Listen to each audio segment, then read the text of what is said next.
Oxon 3 Comunicación Natural. Toyota. Renfe. Nuevo Espacio Elite. San Miguel. Coca-Cola. Universidad de Oviedo. El Ayuntamiento de Gijón y el Gobierno del Principado de Asturias. Patrocinan la 38ª edición de la Semana Negra. Hola, gracias por venir. Si os queréis ir acercando, vamos a presentar una novela singular, diferente, una novela negra que parte de la realidad y que con elementos de la realidad nos va metiendo en una historia que tiene que ver con el género, pero también tiene que ver con una ciudad que es un territorio inesperado para la novela negra, por lo menos para mí, como es Ciudad Real. José Ramón Gómez Cabezas vive en Ciudad Real, no sé por cuánto tiempo de publicar esta novela, pero ha convertido a Ciudad Real, una ciudad casi, para quien no conozca o quien haya estado como de paso, en escenario de una novela muy negra. Cuéntanos por qué te has atrevido a hacerlo. Enciende el micro. Hola. Sí. Porque me he atrevido a hacerla en Ciudad Real. Esa es la pregunta. Sí, porque, viviendo en Ciudad Real, ¿por qué te has atrevido a hacerlo? Donna León escribe sobre Venecia, pero no quiere que su libro se publique en Italia porque la linchan. ¿No has pensado en eso? Todavía no he tenido ningún incidente, tocamos madera. Tenía que escribir la de Ciudad Real porque es donde vivo, porque es donde vivo, donde habito, donde sueño, donde sufro y donde también soy feliz. Entonces tenía que escribir de Ciudad Real y ¿por qué no? O sea, pues lo hemos comentado muchísimas veces. Madrid y Barcelona pues está muy bien y hay muchas cosas y muchos delitos, pero Ciudad Real también. Y bueno, pues yo creo que todos sabemos o hemos oído alguna vez el dicho este de pueblo pequeño, infierno grande. Pues un poco parecido a eso. Lo bueno que tiene Ciudad Real, que sales a la calle y te conoce todo el mundo. Lo malo que tiene Ciudad Real... Que sales a la calle y te conoce todo el mundo. Efectivamente. Entonces, en ese sentido, pues hasta cierto punto tú haces cualquier maldad y estás señalado tú, tu familia y los hijos de tus hijos. Y tienes ya una etiqueta y eso es muy difícil de borrar. La ventaja que tienes en Madrid o en otras ciudades grandes, te puedes reconstruir como el ave fénix. En una población pequeña es mucho más jodido. Yo creo que eso que te conozca todo el mundo, hace pues crear una posible atmósfera bastante interesante para desarrollar una novela negra. ¿Por qué no? Presentas una Ciudad Real que mucha gente no conoce, que la mayoría de los que no somos de allí no conocemos, que vivió una promesa, una apariencia de esplendor que luego no se concretó y que creo que tiene mucho que ver con no solo con la historia reciente de España, sino también con esa parte que une la novela negra y la realidad de este país. Ciudad Real, no sé si habéis ido, habéis estado, lo conocéis. Os lo recomiendo, unas tapas. Cada vez menos y más caras. Pero bueno, Ciudad Real en el año... No creo que me fichen los de promoción turística del ayuntamiento, pero bueno, o sí, vete tú a saber. En el año 2006, 2007, Ciudad Real tenía un equipo de balonmano que fue 6 veces campeón de Europa. Empezábamos a tener autovías, empezaban a conectar la ciudad con autovías y había un proyecto, un macroproyecto que se llamaba el Reino del Quijote, donde iba a haber como 7 hoteles, no sé cuántos campos de golf, casinos, había metido ahí intereses rusos, chinos, etcétera. Joder, aquello para mi cabeza era una maravilla, ¿no?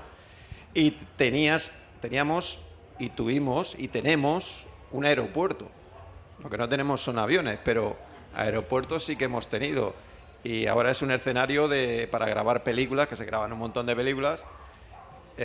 Bueno, pues todo aquello, imaginaros, en una ciudad que desde 1200 y pico estaba apartado de... Bueno, y antes, claro, porque antes no existía, pero hubo un momento en lo que llamaron la Reconquista, que allí hubo unas órdenes militares, las órdenes de Calatrava, Alcántara, Montesa, Santiago, que hicieron de aquella zona algo poderoso. ¿Por qué? Porque era el camino natural a Andalucía, es decir, Toledo, para ir a Córdoba el camino natural era pasar por Ciudad Real y por el Valle de Alcudia.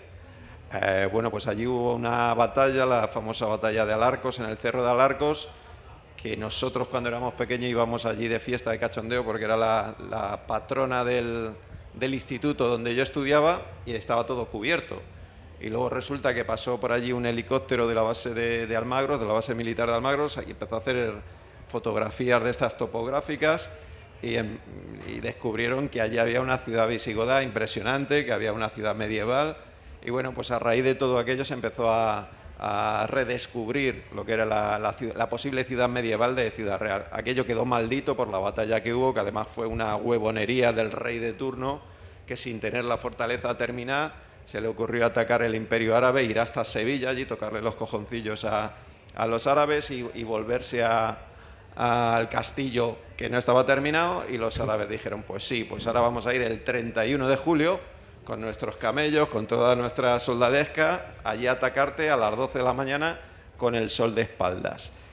Aquello se quedó maldito hasta el punto que, fijaros, muchos de vosotros lo sabéis, el camino natural ahora para bajar a Andalucía, bueno, ahora y de siempre, se trasladó a la zona de Manzanares, Valdepeñas y atravesar de Espeñaperros, que es muchísimo más complicado que pasar por el Valle de Alcudia. Pues imaginaros, esa era la historia de Ciudad Real, apartados del mundo, no teníamos autovía, y de pronto en el 2007, 2008, nos hablan de ponernos un aeropuerto. No, un pedazo de aeropuerto, además. Que había aviones y todo. Y llegabas allí y ponían en los cartelitos Londres, sale a las 4, llegas a las 5 y 10. Hostia, Ciudad Real, Londres. Aquello era la polla, o sea, era la leche.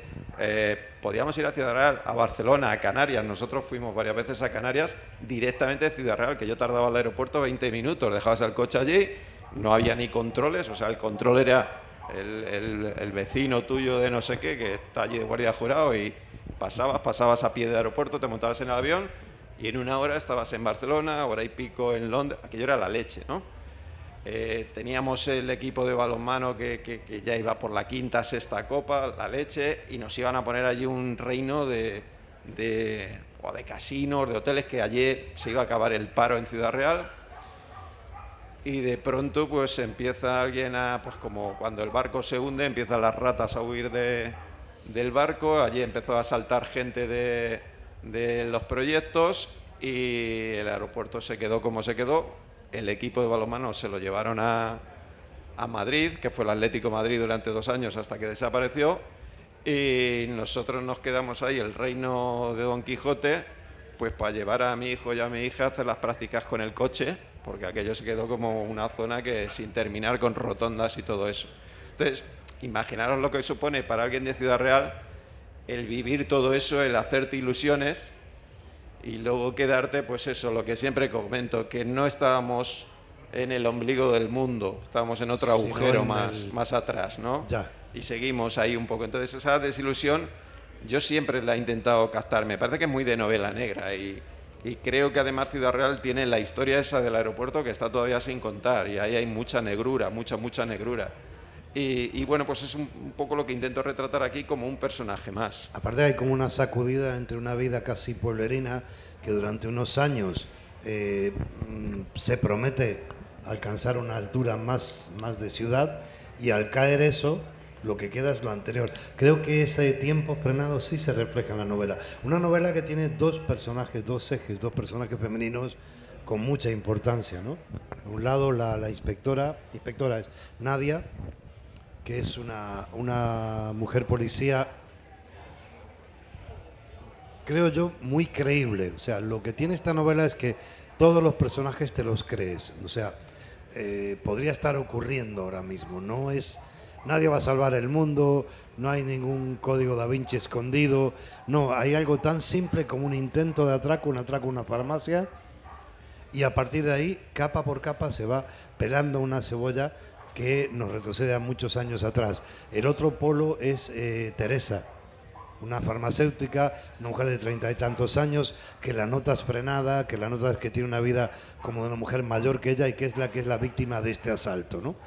y creo que entre ellas dos pendulan buena parte de esta historia. Sí, quería desde un principio escribir que mis protagonistas fueran mujeres. O sea, lo tenía muy claro porque quería hablar de temas como la culpabilidad, ¿no? La culpabilidad, quería hablar de la maternidad también, que me parecen temas que vertebrados en una novela negra pueden dar muchísimo juego. Y era un poco la clave. Y para eso elegí uno de los personajes que es la farmacéutica, que esa farmacéutica existe, igual que la farmacia existe y los personajes, o sea, los escenarios existen. Y de hecho le llevé el libro cuando ya estaba publicado las dos farmacéuticas y les hizo mucha ilusión que les hubiera metido como personaje. Lo que pasa es que luego le dije, oye, no, esperaros, leeros el libro y luego hablamos. Porque yo que tú no comprabas medicinas ahí, ¿vale? Por eso, por lo que dice Carlos. Porque son personajes reales, o yo lo que he intentado es que fueran verosímiles sobre todo, ¿no? Y las cosas que les pasan, pues son reales, y siempre lo comento, ahí no desvelo nada. Empieza la novela con un atraco precisamente a esa farmacia donde se ve la soledad y el sufrimiento que tiene en ese momento Teresa, que es la protagonista. Y joder, pues yo me imagino un atraco y no debe ser una experiencia de la que salgas ahí chachi piruli. La farmacéutica en un momento determinado se mea encima. O sea, la están atracando, pues yo creo que una de las cosas que puede ser más naturales del mundo es que te mees. La siguiente escena que describo es esta farmacéutica que se la han llevado al hospital para hacer un reconocimiento. Está cambiándose, está quitándose el pijama y están lavando las bragas en el grifo del hospital y la está secando con el secador de mano que hay allí. Quiero decir, que creo que es lo más natural del mundo. Pero hay como una soledad, porque por ejemplo, la soledad de Teresa, que aunque tenga cierta gente alrededor, está sola allí, porque si te pasa eso, llamas a alguien, te trae ropa. Ella tiene una prudencia que no quiere abrir ninguna clase de intimidad a nadie, ¿no? Está como vallada. Y por otro lado está la soledad de Nadia, con ese abismo que tiene con respecto a su hija, ¿no? Esa culpabilidad de la que hablabas antes.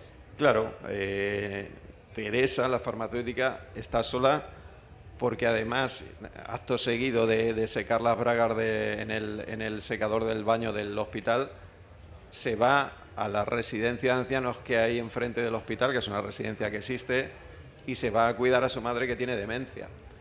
Todo ese atraco lo que hace es despertar un montón de interrogantes en la cabecita de Teresa, y claro, ella quiere que esas respuestas se las dé su madre, porque hay cosas ahí del pasado y tal. Y la madre tiene escondidos pues, recónditos todos esos recuerdos porque tiene demencia y lo tiene ahí en una especie de caja de Pandora, con lo que la hija intenta comunicarse con la madre no sabemos muy bien cómo se comunica con la hija, entonces se produce una situación ahí de soledad, de tensión, que da mucho juego. Incluso ahí es muy interesante cómo cuando ella le va cepillando el pelo a la madre enferma, la madre demente, va preguntando cosas que a veces es a la madre o a veces es a sí misma. Eso ocurre, por lo menos, si no ocurre en 2 ocasiones, por lo menos me quedó muy marcado al leer la novela, ¿no? Es como, no sé si le está preguntando a la madre, a la que cuida, pero hay como una violencia contenida, como dime la verdad, cabrona, ¿no? Hay como una... interesa, hay como un no atreverse a saber. Claro.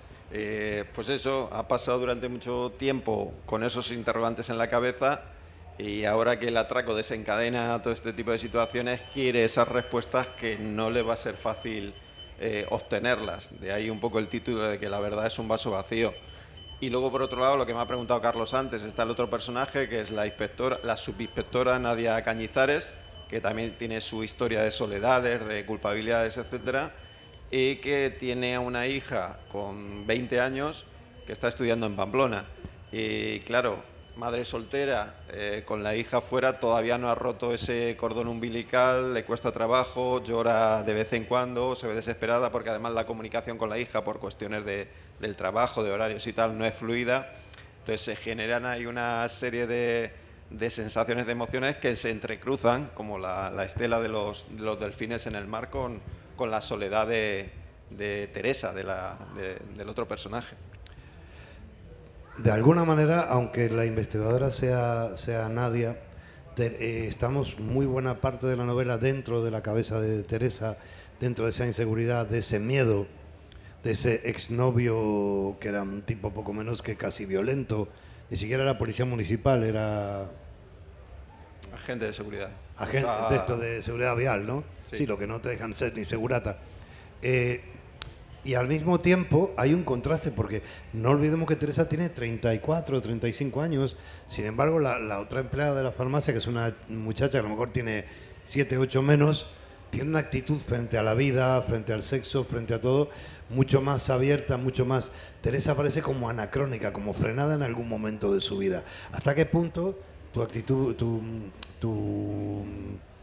tu trabajo profesional se filtra en los personajes de las novelas? Pues creo que bastante, ¿no? Yo soy psicólogo y además estoy ejerciendo de psicólogo casi mañana y tarde, ¿no? Entonces, trabajo con niños, trabajo con padres, trabajo con jóvenes y todo eso me empapa, ¿no? No es que lo haya recogido aquí especialmente de elegir uno de las personas con las que he trabajado y ponerla aquí como ejemplo, pero todo eso me empapa. Y era algo que no me gustaba desde el principio, no era yo muy amigo de profundizar en estos temas, pero al final es que por inercia, por deformación profesional o lo que sea, al final he tendido a ahondar mucho en el perfil psicológico de los personajes. Y ya digo, o sea, me gusta el intentar explicar las cosas desde la empatía, de lo que os digo, con cierta sutileza. No voy a decir nunca que los personajes están tristes, pero sí que los vais a ver ahí en una situación, pues eso, de soledad, de amargura por determinados momentos y la alegría. Luego también hay situaciones donde hay algo parecido al enamoramiento. No sé, hay una serie de situaciones confusas, emocionales, que sí que se convierten un poquito en el eje de la novela y lo que va empujando y lo que va llevando la inercia de los personajes hacia adelante. Ahora pasemos a Nadia, ¿vale? Nadia es una subinspectora, como bien has dicho, muy capaz, muy cualificada, pero que sabe que no ha sido por eso que la han ascendido, sino que la han ascendido para llenar una cuota, para cumplir, digamos, de cara a la prensa, de cara a la imagen pública, y le parece injusto porque además no está teniendo el respeto que merece de sus compañeros por esa situación. Es decir, joder, ¿soy yo o escucháis eso? Vale. No, pensé que era yo que ya había llegado al tema.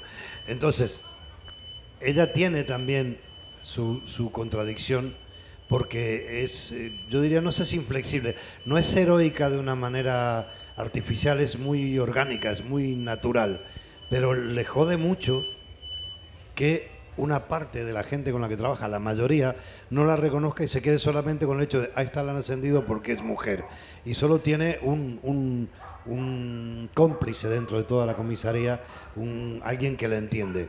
Ahí hay una contradicción, porque ella, aunque no tiene el drama de Teresa, tiene por un lado eso, ha dado todo por su trabajo, ha ascendido por su mérito, sin embargo, en ese entorno la tienen como poco menos que enchufada por ser mujer. Su hija tampoco la entiende, o sea, Nadia se mueve entre situaciones importantes para ella en las que no es valorada del todo más que por muy pocas personas.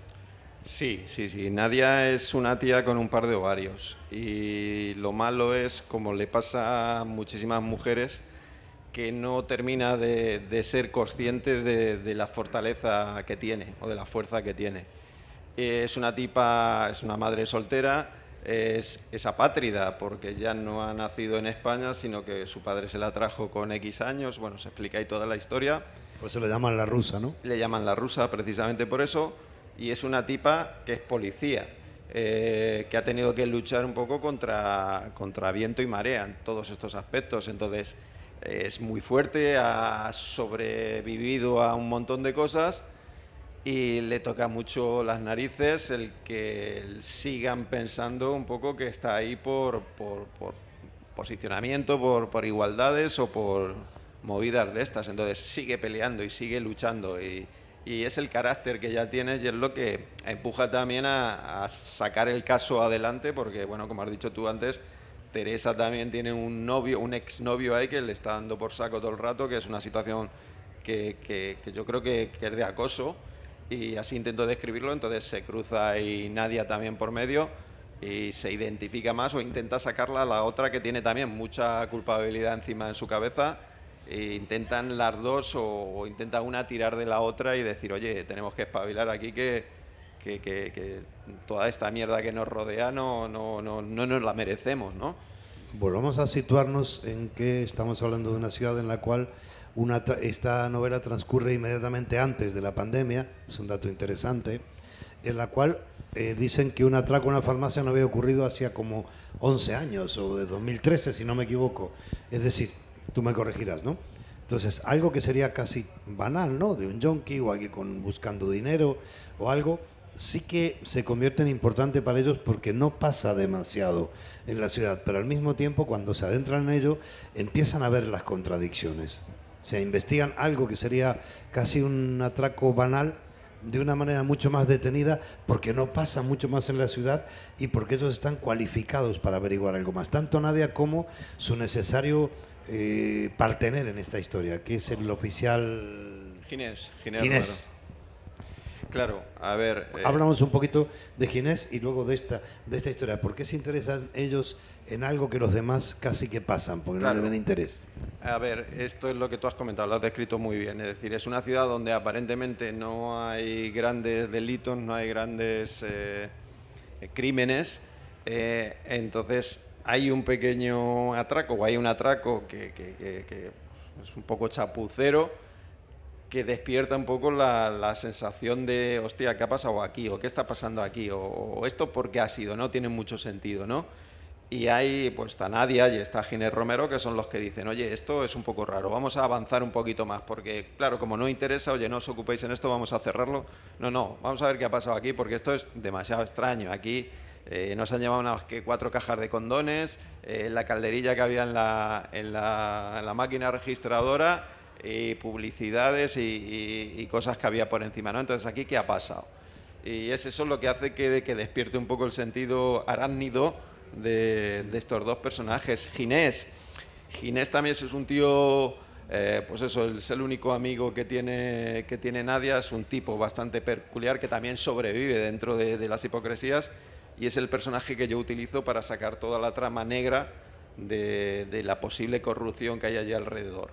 Y bueno, pues lo utilizo él como excusa, como apoyo de Nadia, evidentemente, pero no es algo que me habría jodido mucho si lo hubiera hecho así y hubiera caído. No es el salvador de Nadia, ni muchísimo menos. Nadia no necesita ningún salvador para tirar para adelante, pero sí que es el único apoyo emocional que tiene ahí dentro de la comisaría y es el que, bueno, pues el que le suelta chorradas de vez en cuando, el que le hace sonreír de vez en cuando y el que la anima mínimamente a seguir para decirle, oye, tía, que tú eres la leche, tú tira por aquí, tú observas como nadie, tú eres una persona imprescindible aquí dentro y te necesitamos, o por lo menos yo te necesito, así que no se te ocurra abandonarme, ¿no? También desde el punto de vista egoísta.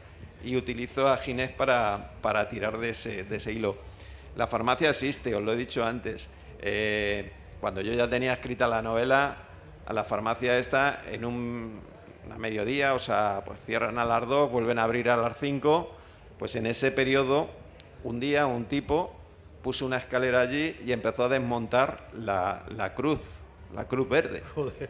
Y la desmontó y se la llevó. Y llegaron las de la farmacia, oye, ¿qué ha pasado aquí y tal? Y se la habían robado, así porque sí, ¿no? Lo denunciaron, salió en el periódico y bueno, son de esas noticias que nos hace mucha gracia a los de Ciudad Real porque dicen, joder, no hay otra cosa aquí que comentar, pero es precisamente esa farmacia que existe y que, bueno, pues que también forma parte un poquito de todo este entramado. Es esa normalidad la que hace que uno se vaya metiendo en la novela, porque aquí no hay ni documentos ocultos, ni marcianos, ni van a salvar el mundo, no. Son personas muy creíbles, te las puedes encontrar en cualquier sitio. Un delito aparentemente sin importancia, un misterio, el de Teresa, que tampoco... ella va adquiriendo, a medida que avanza la novela, la urgencia por resolverlo, pero que podía haberlo resuelto antes, pero también le ha dado miedo. Y todo esto unido a una normalidad que hace que la novela sea más sobrecogedor lo que pasa. Yo te agradeceré siempre que Nadia no sea exagente del KGB, de la habitación roja, ¿sabes? Que Ginés, que creo que era el que tiene pareja, ¿no? Que es el oficial que tiene una pareja, un hombre, no sea exagente de la CIA. O sea, agradezco muchísimo la ausencia de chorradas, porque lo interesante de esta novela es que uno se va metiendo y quiere saber cómo termina, quiere saber qué pasa con Teresa, quiere saber qué pasa con Nadia. No te importa tanto quién hizo el atraco, sino qué historia se está ocultando ahí, que sabemos que va a ser una historia necesariamente, si queremos, pequeña, pero enorme para quienes la vivieron.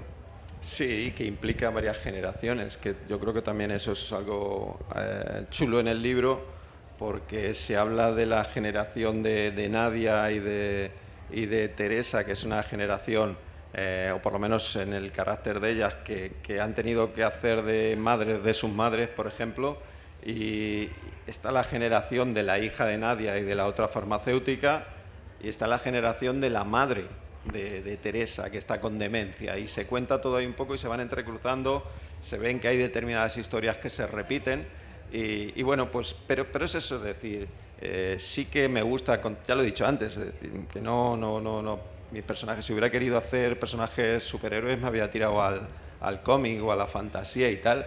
A Ginés Romero el café de la máquina de la comisaría le da cagalera, y lo dice así, o ¿Y sea, a quién no? bueno, pues es lo que quiero decir, que son personajes eso, que le pasan este tipo de cosas, y yo creo que es una realidad. Son tipos que dicen, oye, pues si quieres me pillo, me quedan pocos días de libre disposición y tal, pero me los pillo, nos vamos a ver a tu hija. No sé, yo creo que son situaciones que podíamos hacer cualquiera de nosotros en un momento determinado, y eso es lo que le llega a la gente, la empatía con personajes tan reales o tan cercanos.